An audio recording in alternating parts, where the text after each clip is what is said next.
हमारे इस चैनल मैथिली गंगा को लाल बटन दबाकर सब्सक्राइब करें व घंटी के निशान का बटन दबाएं ताकि सभी नए वीडियो आप तक तुरंत पहुंचे बिल्कुल मुफ्त।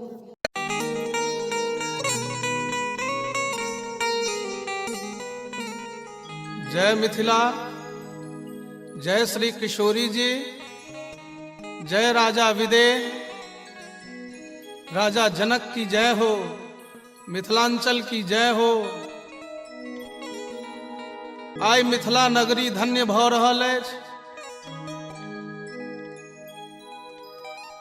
जनक नंदिनी जानकी जी बामा हाथे जाय धनुष के, शिव धनुष के उठा कर नीप देलखिन हैं।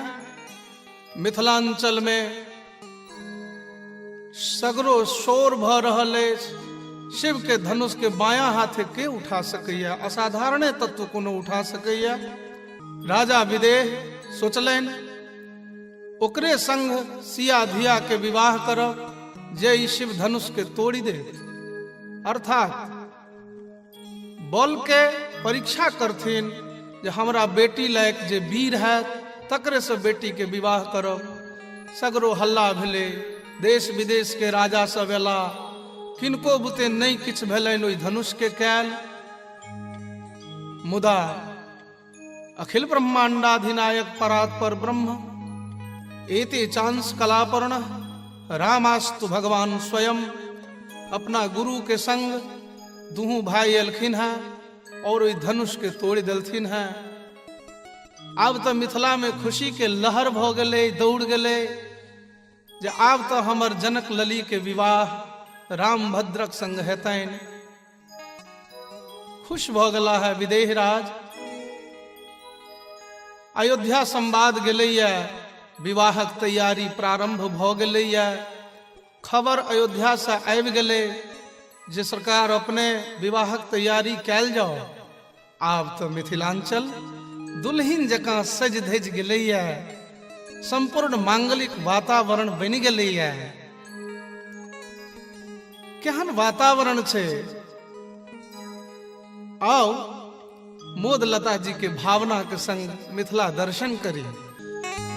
मंगल आजू जनकपुर घर घर मंगल हे आहे मंगल आजू जनकपुर घर घर मंगल हे आहे मंगल तनेऊ बितान गान धोनी मंगल हे आहे मंगल तनेऊ बितान गान धोनी मंगल हे आहे मंगल दुलहीना चारू दुलह चारू मंगल हे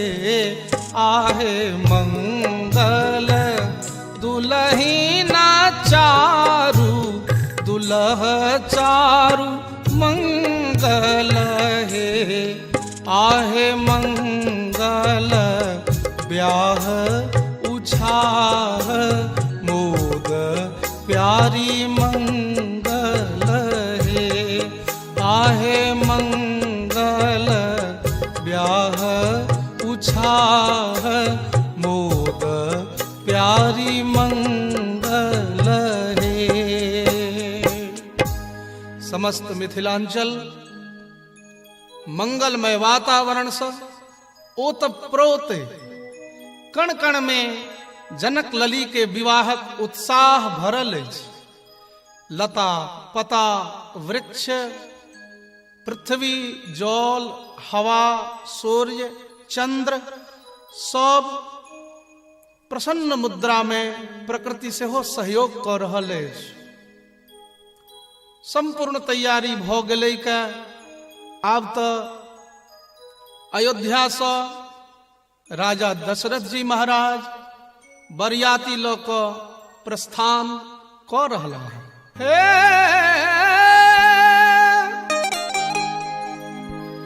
अवधान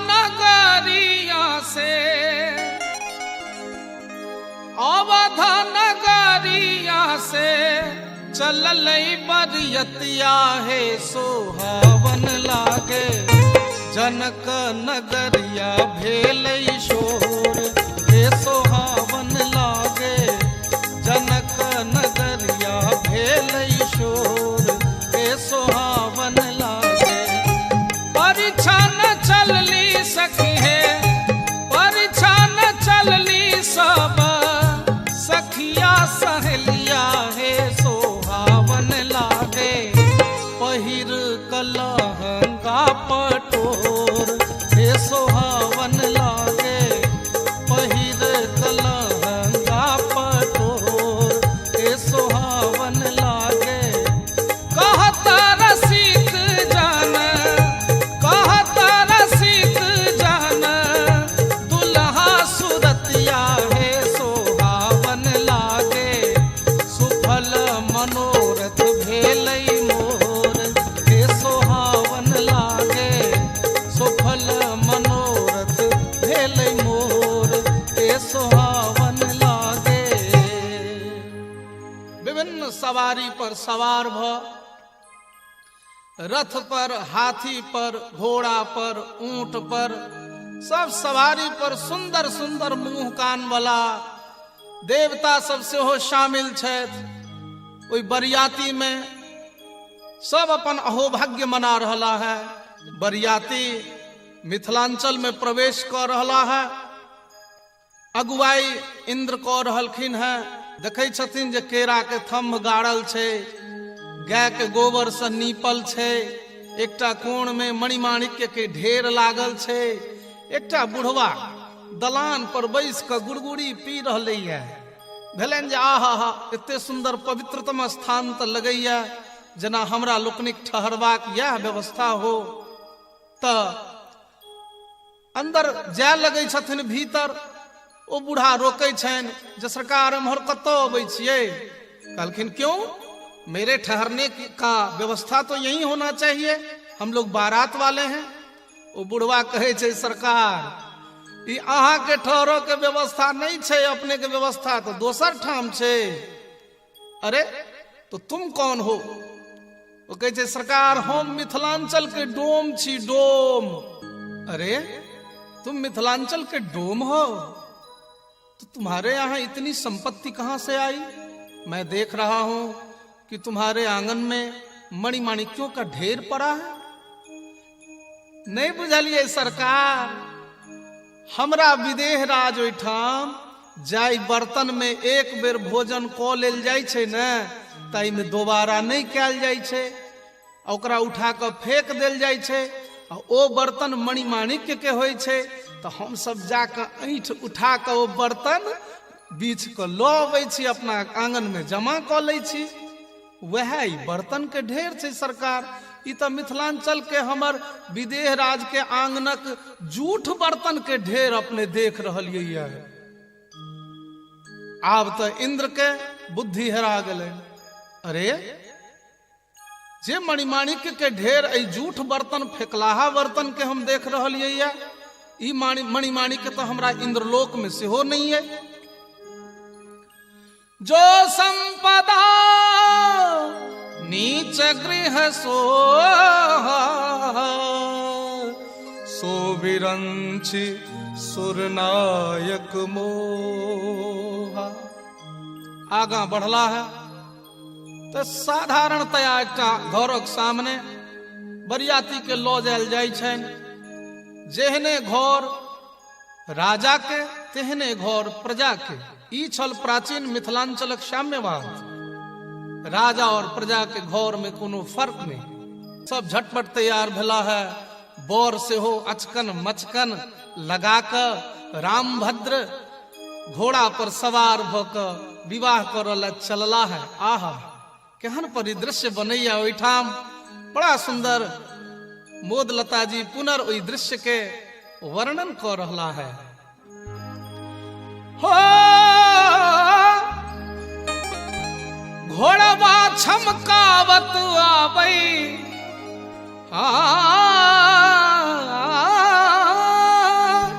घोड़वा छमकावत आबै श्यामला पहुनवा देखू सहेलिया मोरी है, मोरिया के आज बहार देखू सहेलिया मोरी है, मोरिया के आज बहार।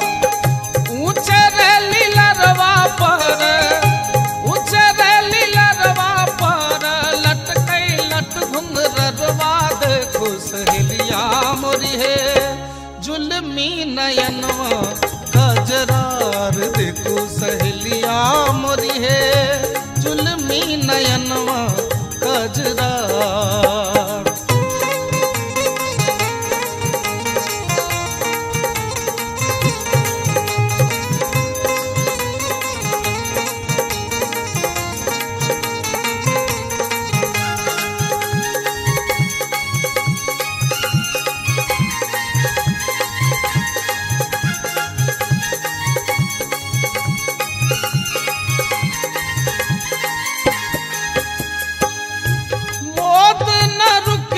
संग मोद न रुकी है संग, रैन दिन बिलुकी है देखू सहेलिया मोरी है, लोक लाज कूल कज छाड़ी देखू सहेलिया मोरी है, लोक लाज कूल के छाड़ी देखू सहेलिया मोरी है, मोरिया के आजा सब पहुँचलखिन है। मैथिलानी सब बर के सत्कार करैत नीचा उतारे छथिन। आंगन लऽ जबाक तैयारी भ रहलै के आंगन क्रमिक लऽ जा रहलखिन है। चारों भाई राम, भरत, लक्ष्मण और शत्रुघ्न, चारों भाई सुंदर सुंदर दिव्य लाग रहा है। और मिथिला वासी मैथिलानी सब चारों भाई के बड़ा स्नेह पूर्वक आंगन लऽ जा रहलथिन है। आगा गेलखिन है। मैथिलानी सोचे छे एते सुंदर बर के जे मिथिला में गाइड नहीं पढ़बैन तो नहीं नीक बात हेते। हमरा लोकनिक तो परंपरा है जे हिनका माय बहिन के गाइड पढ़बैन। तो बाप माय बहिन सौंसे खानदानक नाम जे नहीं पहिने बुझ लेने रहब तो बाद में बड़ा दिक्कत है। तो झट दे एकटा विध के बहाना क रामभद्र के कहे छथिन, एकटा बात हमर कनी सुनी लिया, एकटा बात हमर कनी सुनी लिया, ई विधि के आगा पैर दिया, ई विधि के आगा पैर दिया, एकटा बात हमर कनी सुनी लिया।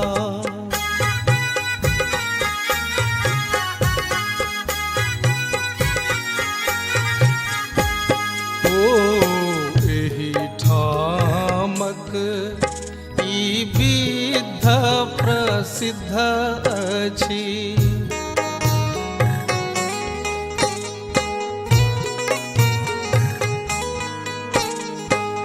माय बहिन केर नाम लिया पाहुन, माय बहिन केर नाम लिया, एकटा बात हमर कनी सुनी लिया।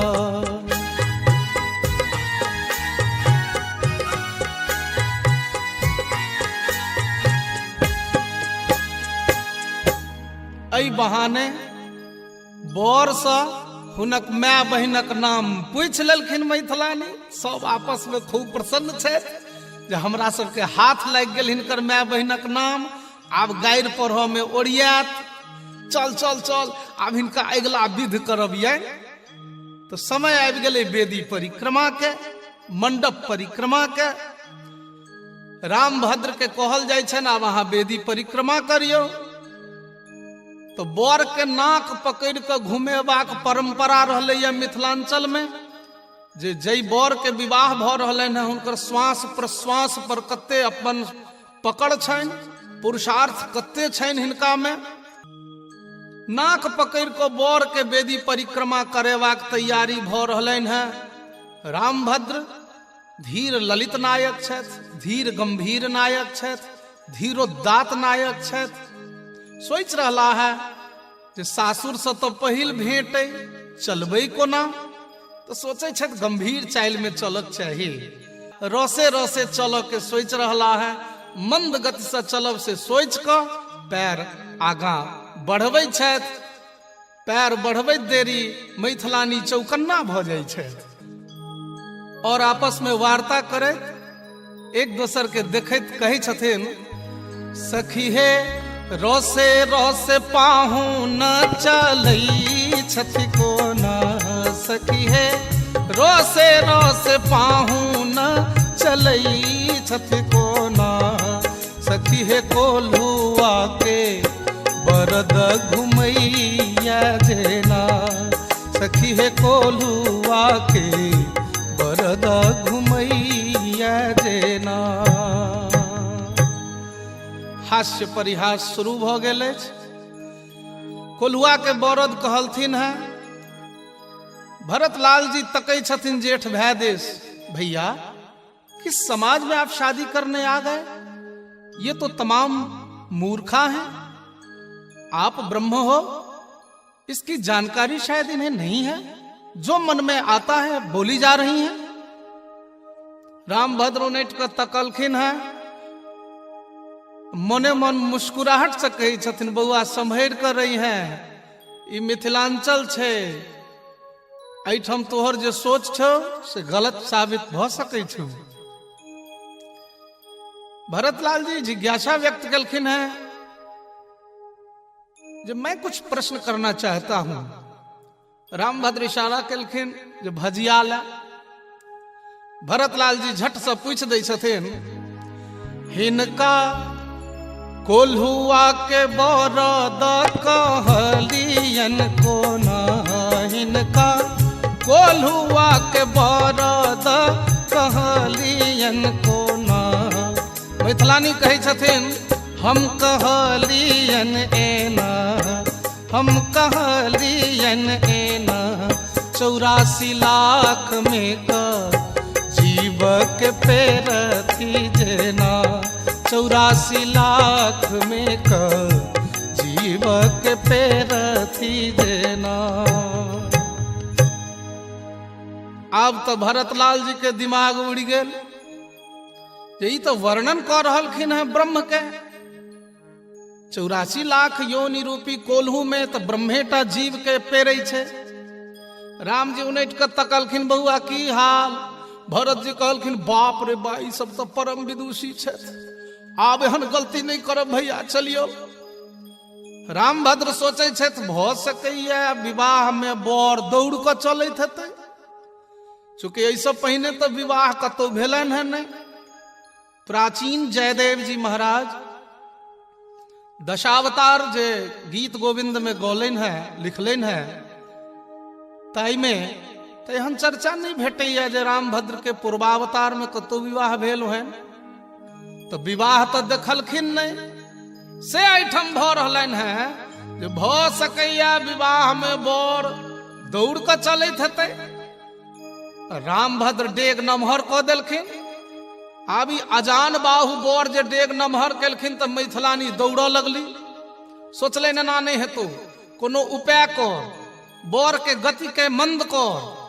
झट द हास्य परिहास करैत कहै छथिन, सखी हे डेग नमहर पाहुन चलै छथि कोना।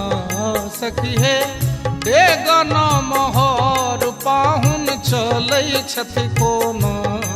हे चलै छथि कोना, खोजी बंधन मोहक बकरा भगैया जेना। खोजी बंधन मोहक बकरा भगैया जेना।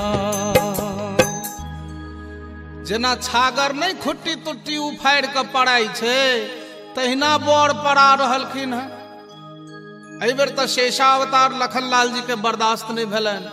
वो कहे छथिन, आप लोगों ने किस न्याय से बकरा बोल दिया मेरे भैया को, कुछ समझ में नहीं आता।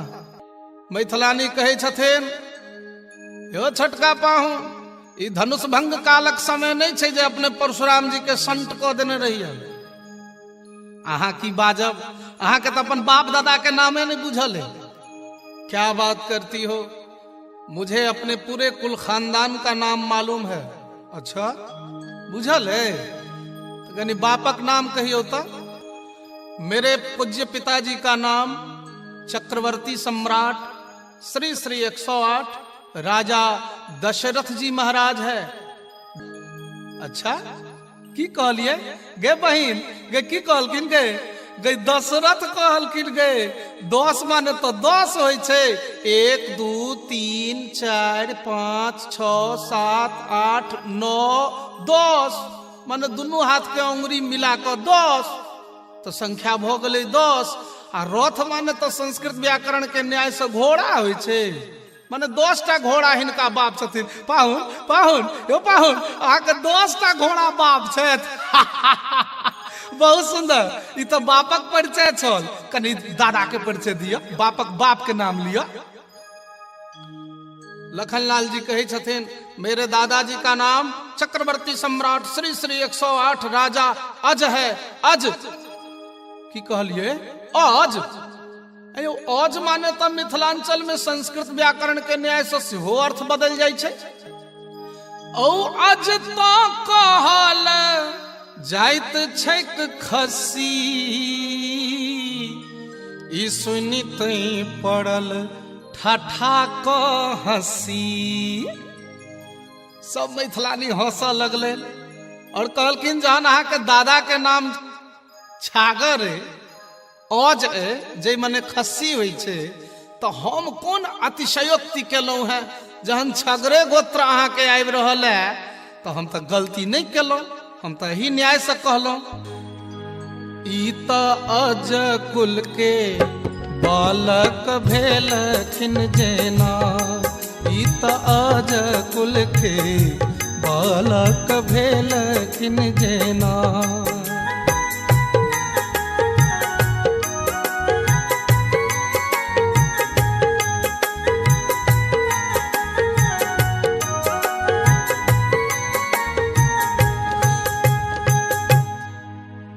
आब लखनलाल जी दिसराम जी तकलखिन है, बउआ जवाब भेट गेल। लखनलाल जी मूरी लटका कर घूमि गेलखिन है। रामभद्र विचार कलन जे नहु नहु चललहुं तो कोल्हुआ के बरद, डेग नमहर के लिए तो छागर।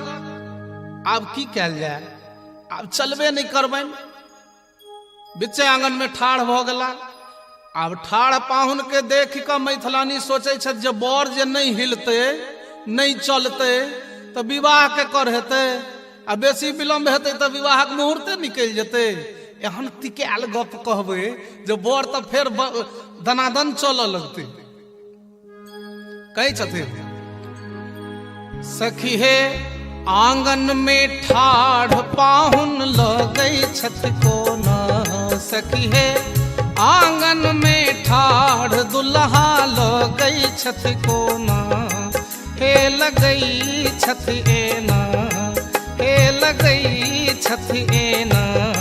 सखी है सखुआ के खाम गड़ल हो जेना।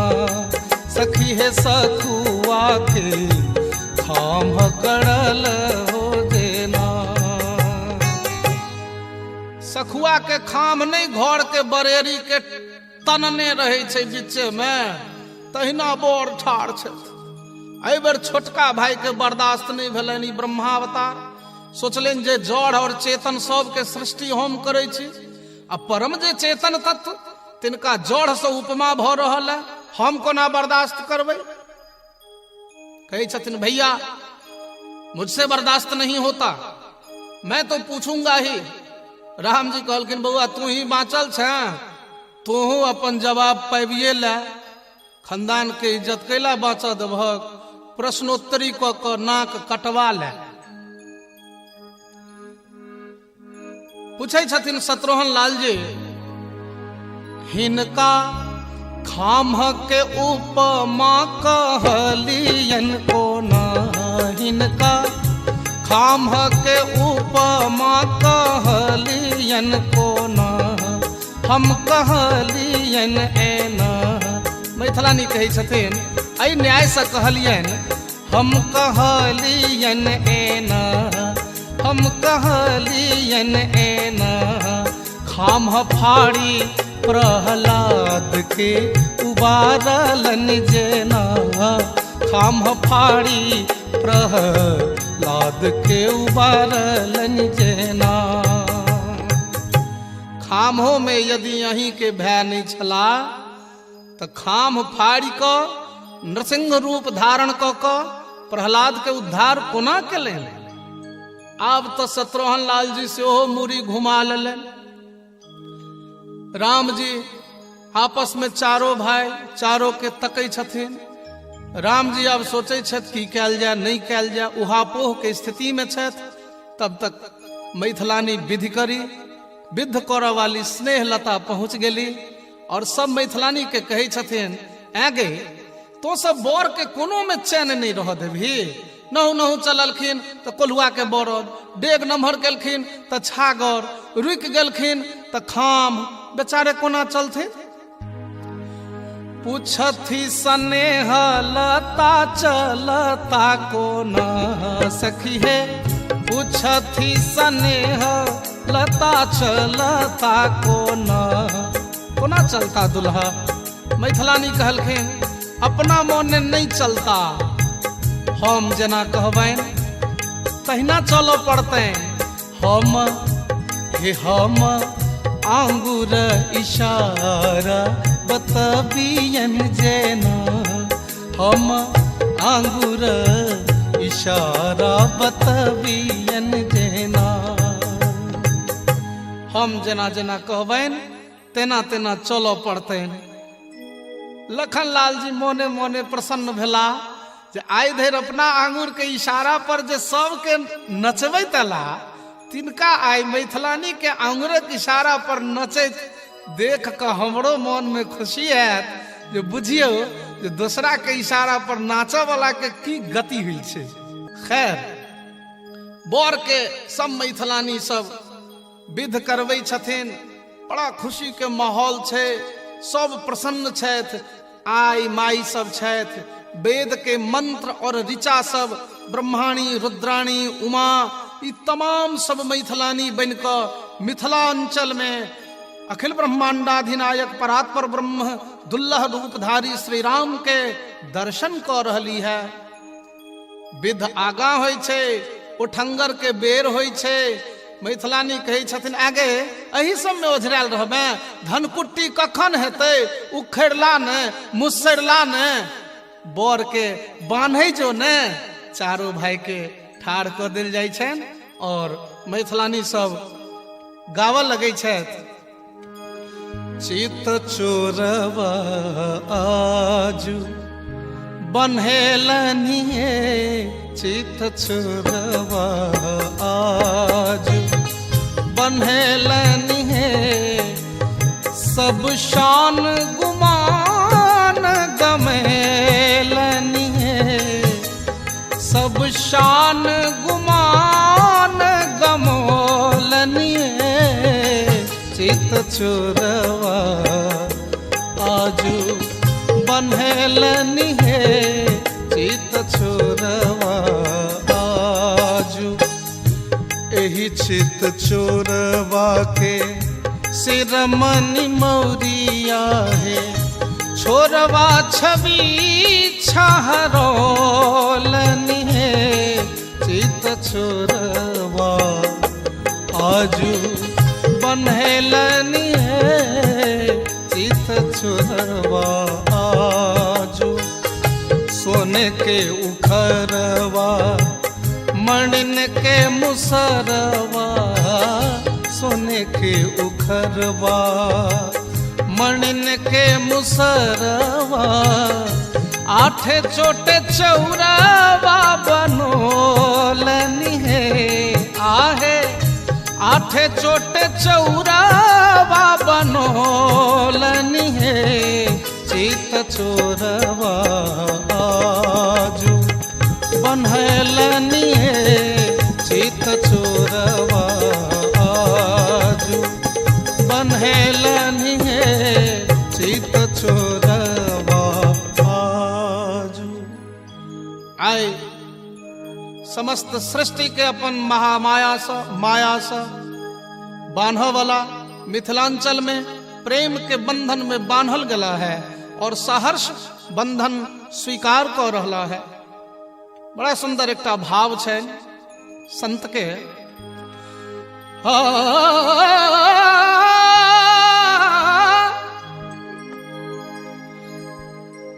रामभद्र केहन लाग रहा है और जनक लली केहन लाग रही है। सरसों के काली सिया ज्योति महान रे तीसी फूल रंग दुल्हा सुहान रे तीसी फूल रंग दुल्हा सुहान रे तीसी फूल।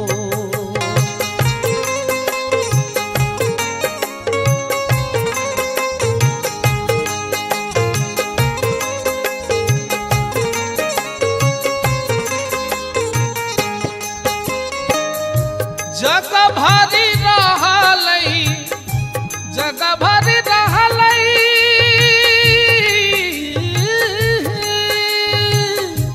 जग भरी रहलई जग भरी रहलई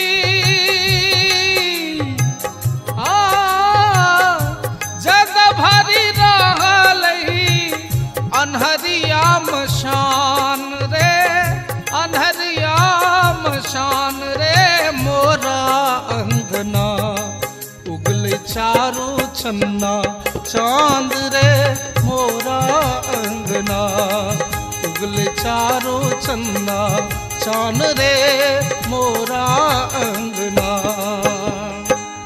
जकरा लागी जोगी मुनि जकरा लागी जोगी मुनि वन में धरे ध्यान है वन में धर ध्यान है से प्रभु मोरा अंगना कूटे धान रे से प्रभु मोरा अंगना कूटे धान रे से प्रभु। जाय ब्रह्मलेल ऋषि मुनि पहाड़ के कंदरा में जाकर तपस्या करे से साक्षात ब्रह्म आई हमरा आंगन में धान कुट रहा है। रामभद्र मिथिलांचलक मैथिलानी लोकनिक आलोड़न बिलोड़न हास्य परिहास ब्रह्म साबित कनाय पुनर्हसी कनाय ठिठोली कनाय से बहुत प्रसन्न भक मैथिलानी के कहे छथिन जे वरम ब्रोहि बर मांगो अहाँ सब आई जे मांगब से हम दो देब। मैथिलानी कहे छथिन यो दुल्हा यो पाहुन मिथिलांचल आइ धरि ककरो से किछु लेलकै या नहीं मिथिला सतत दैत रहलै या आइ अहूँ अपूर्ण छलहुँ हैं जा धरि हम जानकी अपने के देने नहीं छलहुँ हैं जानकी दऽ देलहुँ हैं तकर गुमान बढ़ि गेलै मिथिला में संबंध भऽ गेलै तकर गुमान भऽ गेलै। मिथिला के नौतवा से बढ़ी गेलै शान रे मिथिला के नौतवा से बढ़ी गेलै शान रे मिथिला के नौतवा से बढ़ी गेलै शान रे मिथिला के नौतवा से।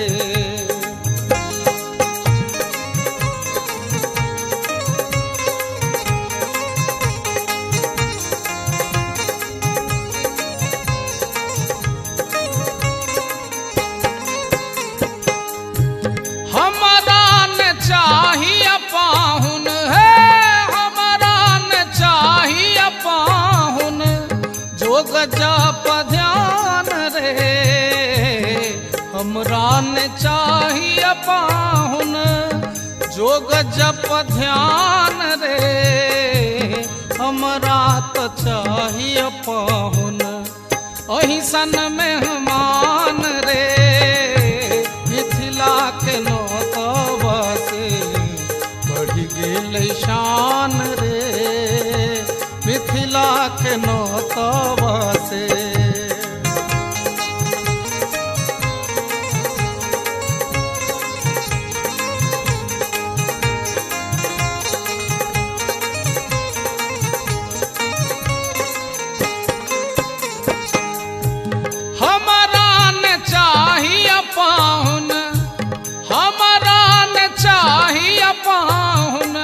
धनुष और बाण रे हमरा न चाहिए पाहुन धनुष और बाण रे हमरा तो चाहिए पाहुन मंद मुस्कान रे मिथिला के नौतवा से बढ़ी गेल शान रे मिथिला के नौतवा से।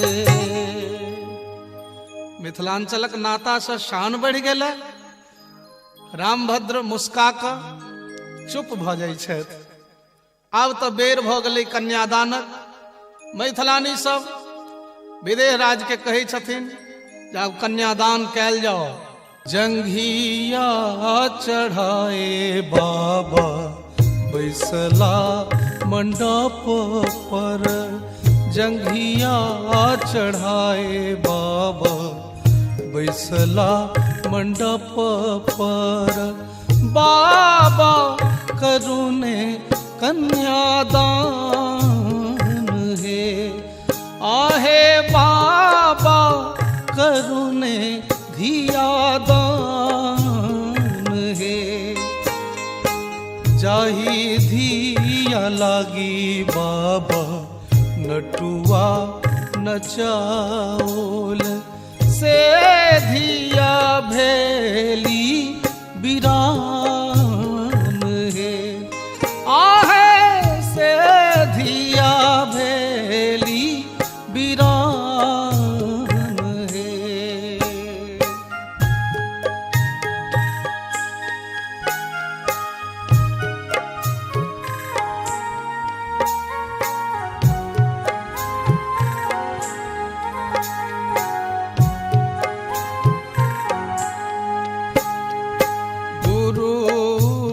वशिष्ठ मुनि मंत्र उचारथि मंत्र पढ़थि श्री राम हे आहे मंत्र पढ़थि श्री राम हे आहे सिसा की रोवे मैया है सुनैना मैया है सुनैना अब बेटी भेली बिरान अब बेटी भेली बिरान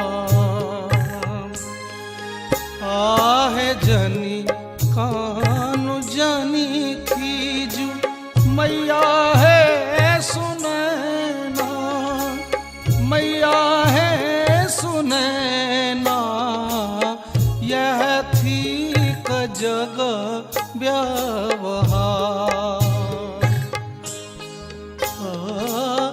यह थी क जग व्यवहार यह थी क जग व्यवहार।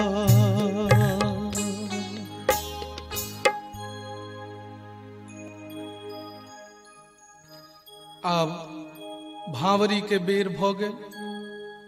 नोर पोछे जाओ अगला विध करे जाओ सब फिर आँख पोछ कऽ अगला विध ले तत्पर होइ छथि। भावरी के बेर होइया गोस्वामी जी लिखने छथि एरी हाँ कुंवारी कुंवारी कल भावरी दे नयन लाभ सब सादर ले हाँ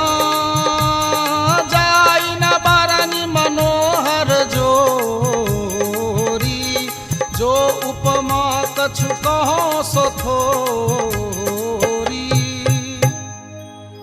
अब एही भाव के रसिकगण कहै छथिन, चारो दुल्हा देत भंवरिया है, चारो दुल्हा देत भंवरिया है, संग सोहती दुल्ही नगरिया है, चारो दुल्हा देत भंवरिया है, चारो दुल्हा देत।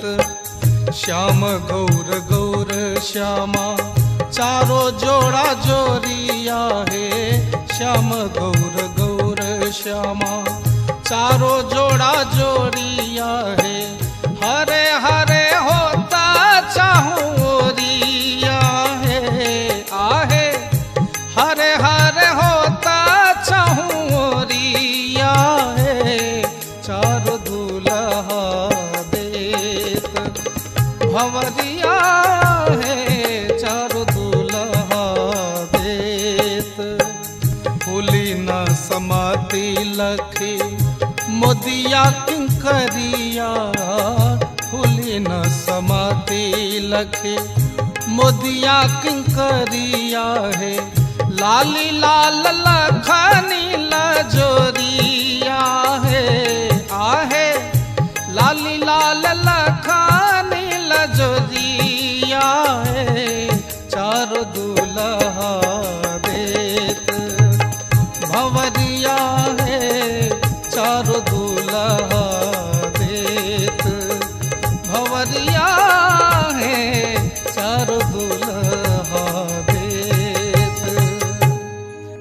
भांवरी भ रहल छन, लावा छिटाओल जा रहलन है, सब हास्य करे छे, कहे छे दाई लावा छिरियाओ बाऊ बिछी बिछी खाओ, हे हमर हजमा हिनकर हजमिनिया संग ही सुताओ, दाई लावा छिरियाओ बाऊ बिछी बिछी खाओ, हमर पंडित हिनकर पंडितन जोड़ी मिलाओ, दाई लावा छिरियाओ बाऊ बिछी बिछी खाओ। हास्य सब भ रहले, सब आनंदित छथि। आ बेर भ गेलै सिंदूरदान के, सिंदूरदान करऽ के आग्रह कयल जाइ छनि। रामभद्र सिंदूरदान कऽ रहला है। बड़ा सुंदर एकटा भाव छनि रसिक संत के। कवन नगर के सेनुरिया सेनुर बेचे आयल रे, आहे कवन नगर के कुमारी धिया सेनुर बेसाहल हे, आहे कवन नगर के कुमारी धिया सेनुर बेसाहल हे, आहे अवध नगर के सेनुरिया सेनुर बेचे आयल हे, आहे मिथिला नगर के कुमारी धिया सेनुर बेसाहल हे, आहे राम रंग रसिया जे बरवा सेनुर चढ़ायल हे, आहे राम रंग रसिया जे बरवा सेनुर चढ़ायल हे, आहे सिया धिया वारी सुकुमारी से सेनुर संवारल हे, आहे सिया धिया वारी सुकुमारी से सेनुर संवारल हे। सिंदूरदान भ गेलन है। आब मैथिलानी सब रामभद्र चारो भाई के चारो दुल्हा के चुमाव के तैयारी कर रही है और सब आबि गेलखिन है थारी ल क बारी बारी से चुमावल आ गाबि रहलखिन है। चुमा दियन हे ललना धीरे धीरे, चुमा दियन हे ललना धीरे धीरे, चुमा दियन हे ललना धीरे धीरे।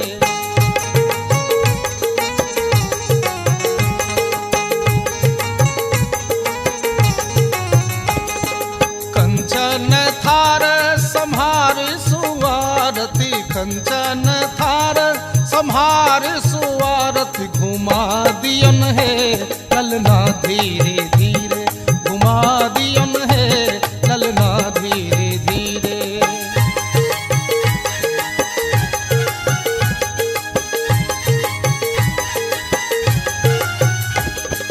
सरहोजी आबू महल सा दौड़ी, सरहोजी आबू महल सा दौड़ी बजा दियन है बिछिया धीरे धीरे बजा दियन है बिछिया धीरे धीरे।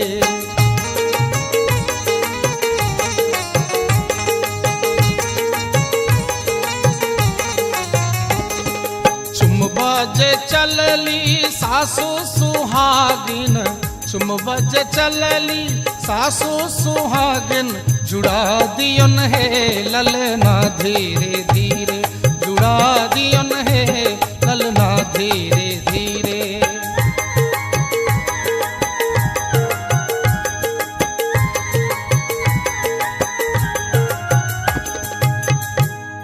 रामभद्र के चुमाउन भ गलन है, आब कोहबर दिस ल जायल जा रहलन है। मैथिलानी सब शायर सब सरहज सब घेर लेलखिन है। कहे छथिन द्वार की छकाई ने ग लूंगी मन भाई हो तब जाने दूंगी कोहबर सदन सोहाय तब जाने दूंगी कोहबर सदन सोहाय हो तब जाने दूंगी। कीजे मोरे भैया से कीजा मोरे भैया से निज बहिनी सगाई हो तब जाने दूंगी कोहबर सदन सोहाय तब जाने दूंगी कोहबर सदन सोहाय तब जाने दूंगी।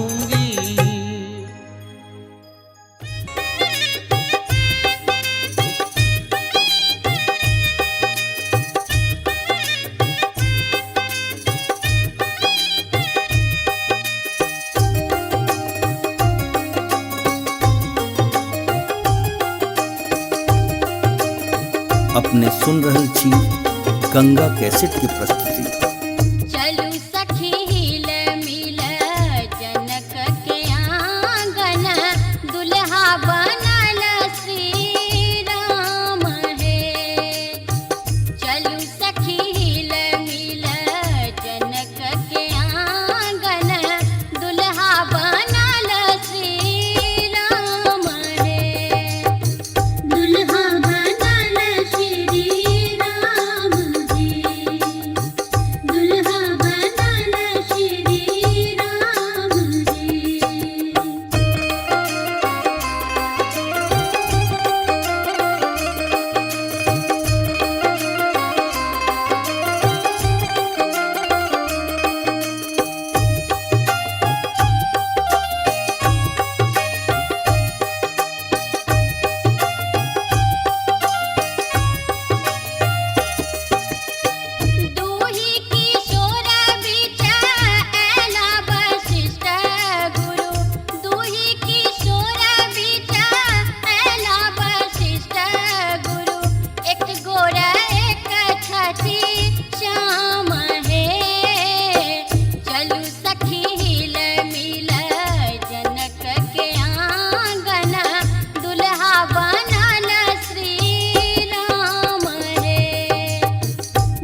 अपने सुन रहल छी गंगा कैसेट की प्रस्तुति।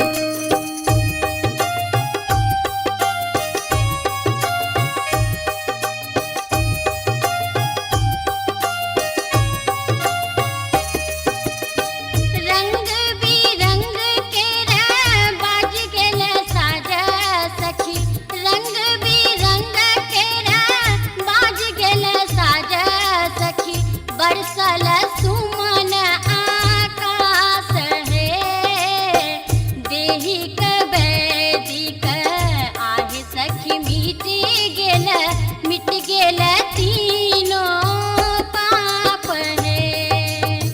दुल्हा बनल श्री राम जी, दुल्हा बनल श्री राम जी, चलू सखी हिल मिल जनक के आंगन, दुल्हा बनल श्री राम है, चलू सखी हिल मिल जनक के आंगन, दुल्हा बनल श्री राम है, दुल्हा बनल श्री राम जी, दुल्हा बनल श्री राम जी, दुल्हा बनल श्री राम जी, दुल्हा बनल श्री राम जी। विधि ना कहे ना विधि लिखलन बेजोर रे, विधि ना कहे ना विधि लिखलन बेजोर रे, जहने किशोरी हमर, जहने किशोरी हमर, जहने किशोर रे, जहने किशोरी हमर, जहने किशोर रे, जहने किशोरी हमर, जहने किशोर रे, जहने किशोरी हमर।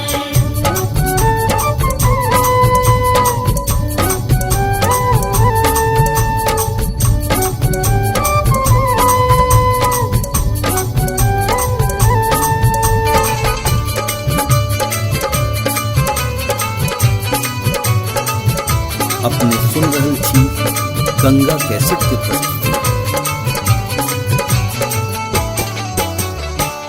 लाट घोंघरवा कारी मोते मनी मोर रे, लाट घोंघरवा कारी मोते मनी मोर रे, हमारा किशोरी जी के, हमारा किशोरी जी के छाती चित चोर रे, हमारा किशोरी जी के छाती चित चोर रे, हमारा किशोरी जी के छाती चित चोर रे, हमारा किशोरी जी के।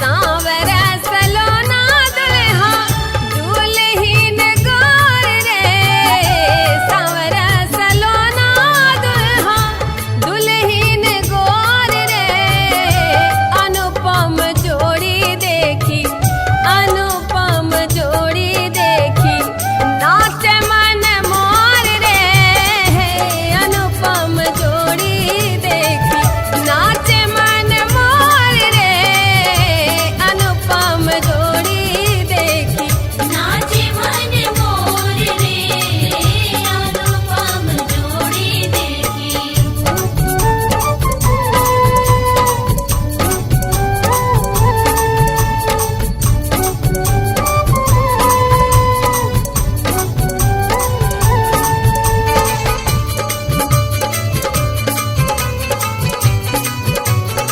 अपने सुन रहल छी गंगा कैसेट की प्रस्तुति।